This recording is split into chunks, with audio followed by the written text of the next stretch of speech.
আমি সাকিব একসাথে আমরা রুমে টাইম স্পেন্ড করছি, তো সেখানে হয়তো মানে উনিও এসেছে আবরামকে নিয়ে। তো শাকিব খানের সাথে বুবলি প্রাইভেটে টাইম স্পেন্ড করার সময় অপু বিশ্বাস দরজায় নক করে। সুপ্রিয় দর্শক, আরও জানুন সম্পূর্ণ ভিডিওতে। সম্প্রতি শাকিব অপুকে নিয়ে মন্তব্য করে সোশ্যাল মিডিয়ায় আলোচনার ঝড় তুলেছে শবনম ইয়াসমিন বুবলি। এই যেন হারির খবরই প্রকাশ করলেন বুবলি।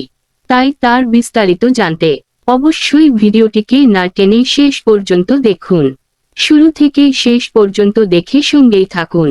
প্রিয় দর্শক, এবার বুবলি একটি লাইভ অনুষ্ঠানে জানালেন শাকিবের বাসায় বিভিন্ন অকেশনে তিনি গিয়ে থাকেন। অপু বিশ্বাসও তার ছেলে আব্রাহাম খান জয়কে নিয়ে সেখানে চলে আসে, বিশেষত শাকিবের বাসাতেই। অপু বিশ্বাসের সাথে মাঝে মাঝে দেখা হয়ে থাকে বুবলির। পারিবারিক গেট টুগেদার বা বিভিন্ন অকেশনে বীরকে নিয়ে শাকিবের বাসায় যায়। সেই সময়ে অপু বিশ্বাস ও জয়কে নিয়ে আসে। সেই সুবাদে আমাদের মাঝে মাঝে দেখা হয়ে থাকে বলা যায়। অনেক সময় বীরকে নিয়ে শাকিবের রুমে সময় কাটাই।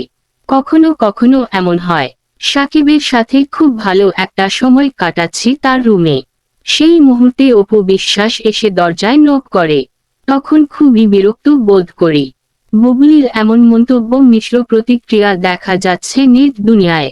এ বিষয়ে কখনো খোলাখুলিভাবে অপু বিশ্বাসের সাথে কথা হয়েছে কিনা জানতে চাইলে বুবলি বলেন, কথা বলার মতো এমন কোনো পরিস্থিতি তৈরি হয়নি কখনো। এ বিষয়ে আমরা সবাই পজিটিভ থাকি, আর সাকিবও পজিটিভ থাকতে পছন্দ করে। সাকিব সবকিছু শান্তিভাবে হ্যান্ডেল করে। প্রিয় দর্শক, সাকিবের সাথে বুবলির একান্ত সময় কাটানোটা এবং ওই মুহূর্তে অপু বিশ্বাস এসে দরজায় নক করাটা নিয়ে আপনাদের চিন্তা ধারণাটা কেমন? এ বিষয়ে আপনার মনোভাব বিস্তারিত জানিয়ে দিন কমেন্ট বক্সে। ধন্যবাদ।